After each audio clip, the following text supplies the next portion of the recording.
Mayurasana, Peacock pose. Stick around to see how to practice this pose with me.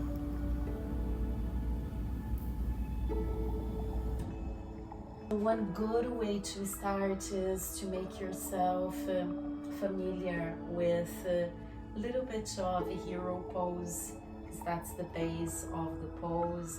So try to bring your hands to the back of the mat with the balls of your hands down and fingertips facing forward, and start playing a little bit here, bending elbows, lowering the chin towards the chest, inhaling and arching, exhale, lower.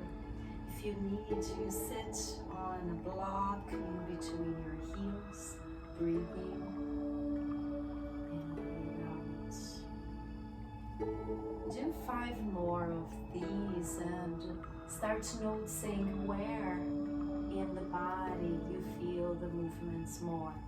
So that means that those parts need more strength, need more presence, so you can start working on that.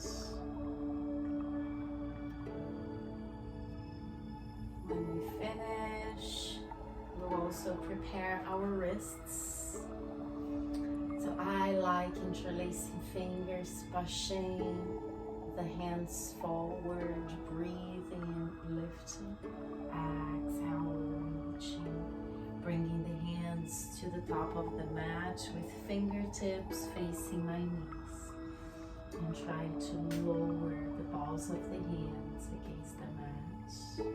It's a nice moment to start practicing a little bit of strength on your arms, and maybe lifting the knees and shins away from the mat. Inhale, arch to the sky. Exhale, press. Inhale, push. If you lift, you lift. If you don't lift, it's fine. You're going towards it. Inhale. Exhale, gazing down, pushing, breathing, and maybe lifting. And exhale. Pay attention that the top of my feet is on the mat. So it's not, I'm not curling toes or pushing the toes against the mat. Amazing, shaking the hands out. Just this is an amazing ritual for your hands, wrists, shoulders.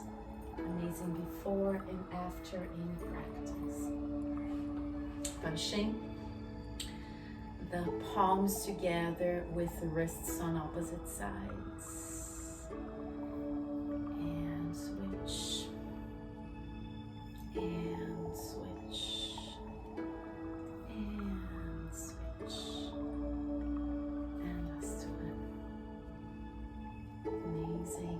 And then we'll start practicing for the pose itself. Before that, I want to tell a little beautiful story about Peacock pose. It's one pose that it's known as a very purifying pose for our liver. It says that some ancient yogis used to practice this pose so much, and so if they were poisoned, they could just go into the pose and they would press the liver, activate the liver so much that no poison would ever be toxic for them. And of course, that's a legend. But when we think about toxins, poison, it's not only substances, it's mostly and more commonly thoughts, feelings, emotions. So that's the power of the peacock pose. The peacock, the bird, is also well known as a bird that eats serpents.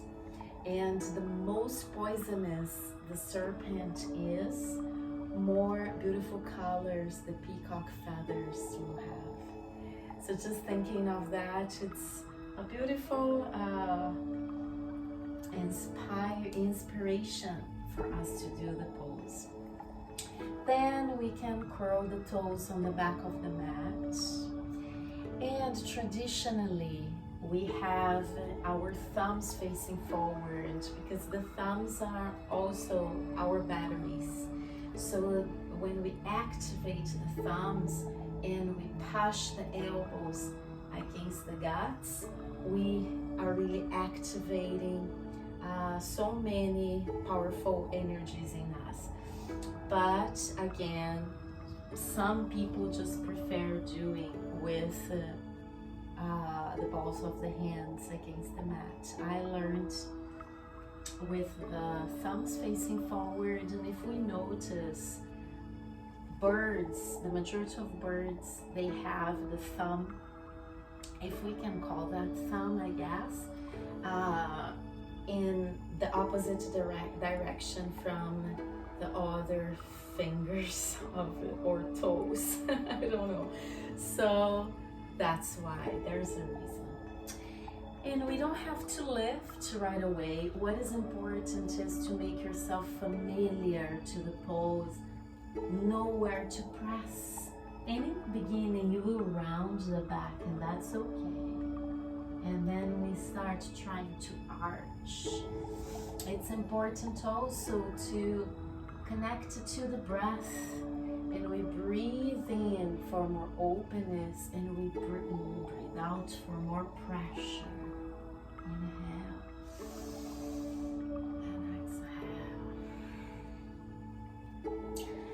And another good way to start is to have the soles of the feet together, almost in Baddha Konasana.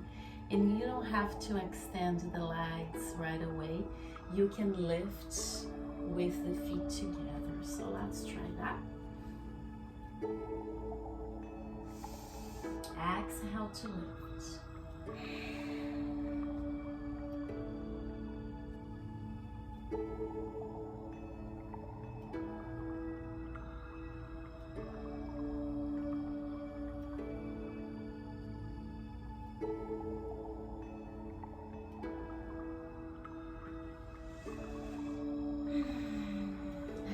Tell you guys, it feels phenomenal when you come back from the pose. It's such a boost of energy.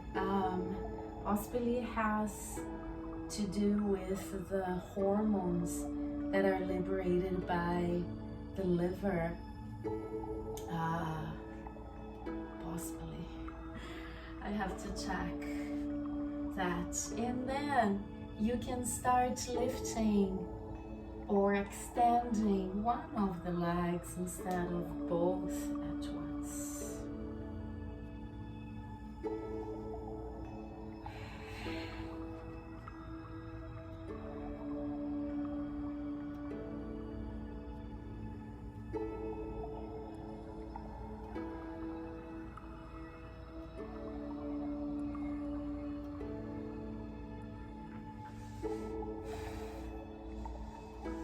Beautiful. And then we can try to extend both legs, but again, it's a whole process. It's so worthy to do it. I want to do a whole series about arm balances because it's just so cool. And it gives us so much presence in our practice. If you're not 100% present, we lose the balance, we lose the strength, we lose the pose. So that's why it's so cool.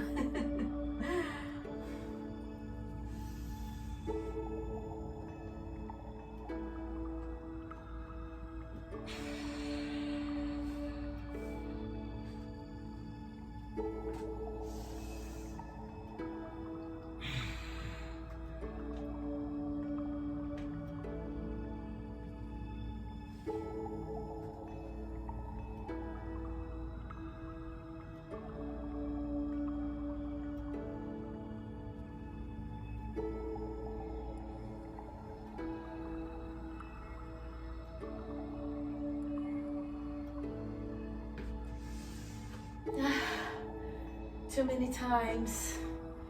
I won't force.